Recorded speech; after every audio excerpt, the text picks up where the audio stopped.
दोस्तों चलिए बताते हैं आपको वेग नियम के बारे में। वेग नियम की रिएक्शन, वेग नियम का फॉर्मूला और उसके रिलेटेड आपको बहुत ही मजेदार फॉर्मूला इंपॉर्टेंट हुई।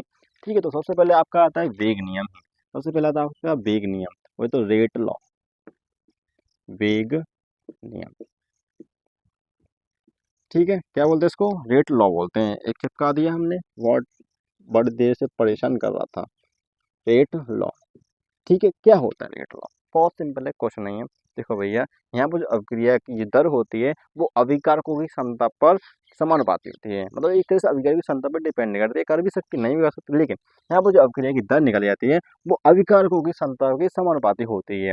जैसे आपकी कोई रिएक्शन हो रही है, या कैपिटल ए, ठीक है, ये आपकी स्टोइकियोमेट्रिक कोएफिशिएंट है, बिल्कुल capital A plus small B is equal to C small C plus D capital D. मतलब ये आपका अभिकारक है, ये आपके उत्पाद है, और ये आपके स्टोइकियोमेट्री क्या है? कोएफिशिएंट है। ठीक है, मतलब स्टोइकियोमेट्री कोएफिशिएंट रस समीकरण गुणांक है।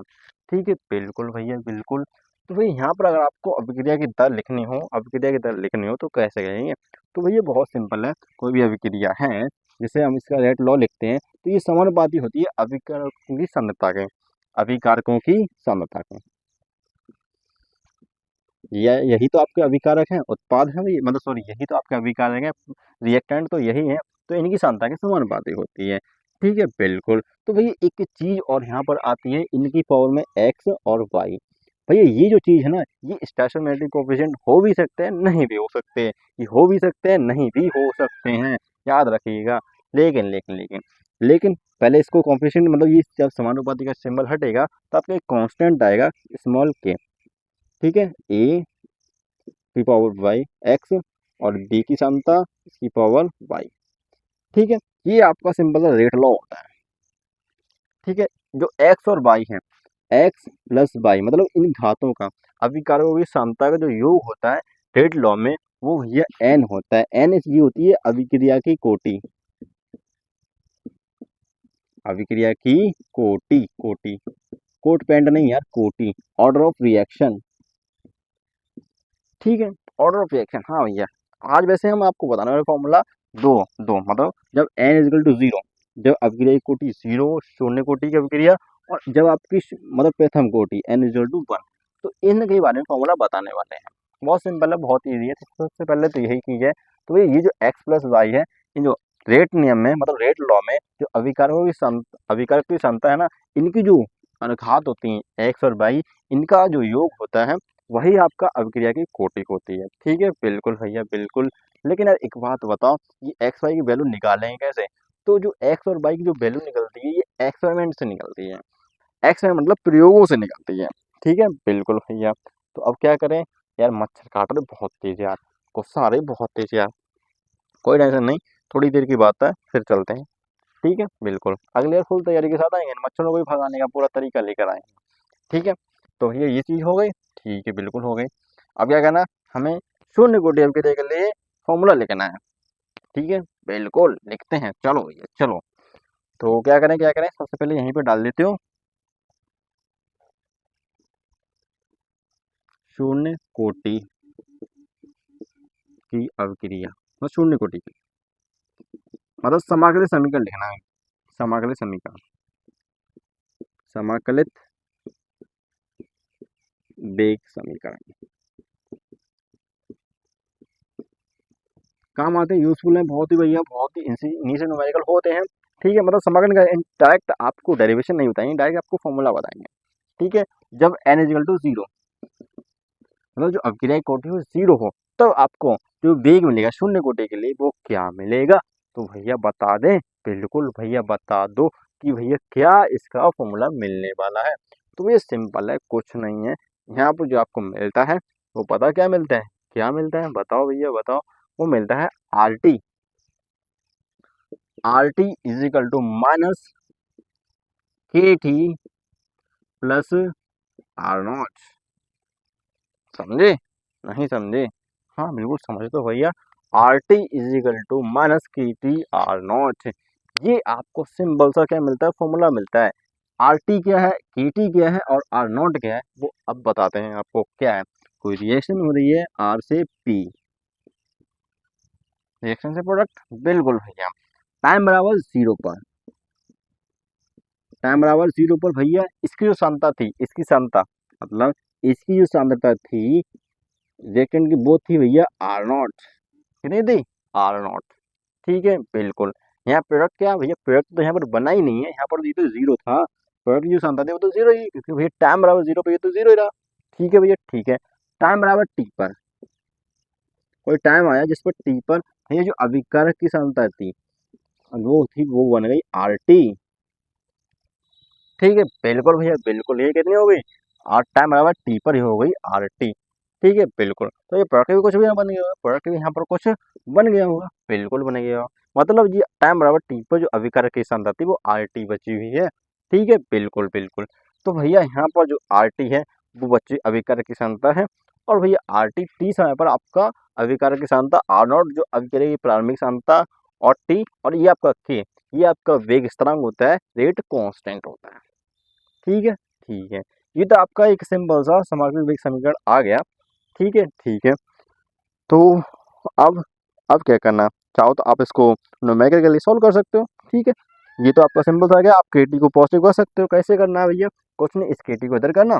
ठीक है, इस केटी को इधर करो तो पॉजिटिव हो जाएगा, तो R naught minus R T, बस सिंपल सा फॉर्मूला हो गया। ठीक है, अब इसका एक और पॉइंट होता है अर्धायुकाल। अर्धायुकाल, हाँ, शून्य कोटि अपग्रह का अर्धायुकाल, ये क्या होता है, जिस टाइम पर आपकी अभिक्रिया आधी हो जाती है, आधी कंप्लीट हो जाती है, 50% कंप्लीट हो जाती है, उसी को बोलते हैं अभिक्रिया का अर्धायुकाल। जैसे आपके पास अभिकारक की सांद्रता थी 100, ठीक है, जिस टाइम पर अभिकारक आपके 50 रह जाएंगे, वहीं पर यह जो टाइम होगा वही अभिक्रिया का अर्धायुकाल कहलाएगा। तो शून्य कोटि अभिक्रिया के लिए T1/2 मतलब अर्धायुकाल जो होगा वो होगा भैया आर नॉट अपॉन 2K। ठीक है, कितना होगा, R naught upon 2K, R naught upon 2K। ठीक है, ठीक है, ये आपका शून्य कोटि अभिक्रिया के लिए आ गया। ठीक है, अब बात करते हैं प्रथम कोटि के लिए। प्रथम कोटि के लिए, हाँ, बहुत सिंपल है, बहुत सिंपल है भैया। प्रथम कोटि के लिए क्या होने वाला है, तो प्रथम कोटि के लिए होता है भैया एल एन आर नॉट, मतलब जब आपकी अभिक्रिया की कोटि एन इक्वल टू जब 1 हो, एन इक्वल टू जब 1 हो, तो यहाँ पर एल एन आर नॉट मतलब जो प्रथम कोटि अभिक्रिया के लिए होता है L N R T equal to होता है, L N R T equal to होता है, क्या होता है भैया, L N R T equal to होता है minus K T plus R L N R naught. L N मतलब क्या होता है, तो ये एल एन का मतलब होता है लॉग, जैसे आपका एल एन एक्स लिखा हुआ है तो इसका मतलब होता है लॉग का बेस ई, ये होता है भैया। ठीक है, अगर इसको आपको लॉग के बेस ई की मतलब इसको आपको लॉग के बेस 10 में कन्वर्ट करना है, लॉग के बेस 10 में कन्वर्ट करना है, तो भैया क्या करना पड़ेगा, बस इसमें आपको 2.303 का मल्टीप्लाई करना है, तो आपकी लॉग के बेस 10 में कन्वर्ट हो जाए, जो लॉग के बेस ई होता है। ठीक है, जो एल एन होता है वो लॉग का बेस ई होता है, और लॉग के बेस ई को लॉग के बेस 10 में कन्वर्ट करना है, 2.303 का मल्टीप्लाई करना पड़ेगा। ठीक है, ये भैया सिंपल सा फॉर्मूला निकल के आता है। आप न्यूमेरिकल के लिए कैसे सोल्व करोगे, तो न्यूमेरिकल के लिए बहुत सिंपल है भैया, के2 को आप चाहो इधर ले आओ, के2 को आप चाहो इधर ले आओ, तो भैया के2 आपका इधर आ जाएगा, तो आपको मिलेगा L N R naught minus L N R T. ठीक है, बिल्कुल बिल्कुल बिल्कुल यही मिलने वाला है। तो भैया आप जो एल एन आर टी है, आर नॉट है, ये आपकी एक लॉग की प्रॉपर्टी भी होती है। अगर आपको लिखा हो, क्या लिखा हो कि log M minus log N, तो आप इसको लिख सकते हो लॉग एम अपॉन एन। तो ये एक तरह से ये भी वही लिखा हुआ है, लॉग का बेस ई ही तो है, और क्या है। ठीक है, तो भैया आप इसको लिख सकते हो के T is equal to L N R naught upon R T. ठीक है, ठीक है, बिल्कुल लिख सकते हैं। आप चाहो तो इसे लॉग के बेस में कन्वर्ट कर लो, बिल्कुल भैया। तो K T is equal to 2.303 L N, अब तो लॉग का बेस आ गया ना, R naught upon R T, बस ये शून्य कोटि अपग्रह के लिए आ गया भैया। बहुत सिंपल है, ये शून्य कोटि अपग्रह के लिए, सॉरी, ये फर्स्ट और प्रथम कोटि अपग्रह के लिए, और ये आपके शून्य कोटि अपग्रह के लिए। अब बात करते हैं इसका अर्धायुकाल के लिए। इसका अर्धायुकाल जिस टाइम पर आपकी जो अपक्रिया होती है आधी हो जाती है, 50% कंप्लीट हो जाती है, उस टाइम पर आपका, उसी टाइम को अर्धायुकाल बोलते हैं, बिल्कुल बोलते हैं। तो ये जो इसके लिए T1/2 आता है, इसके लिए T1/2 आता है, बताते हैं, थोड़ा रुको जरा, सब्र करो। स्केलेटिव टी 50%, मतलब टी 1/2, ये जो 1/5 नहीं 1/2, ये जो आता है, ये आपका आता है 0.693 अपॉन के। ये प्रथम कोटि अपग्रेड के लिए आता है। ठीक है, बिल्कुल बिल्कुल भैया, बिल्कुल यही आता है। तो बस इतनी सा ही पॉइंट था, और आज आपको इतना ही बताने वाले हैं, क्योंकि भैया मच्छर बहुत काट रहे हैं। ठीक है, तो चलिए चलते हैं, नेक्स्ट वीडियो में इसके न्यूमेरिकल लेकर आएंगे। तो अगर कोई सी भी थोड़ी सी मिस्टेक हो तो बता दिया करो भैया। यहाँ पर ये चीज तो समझ में आ गई होगी। कोई अभिकार ये आपको शून्य कोटि के लिए था, आपको प्रथम कोटि के लिए कर सकते हो। बहुत सिंपल है, कुछ नहीं भैया, भाई यही चीज है बिल्कुल यार, कुछ नहीं है।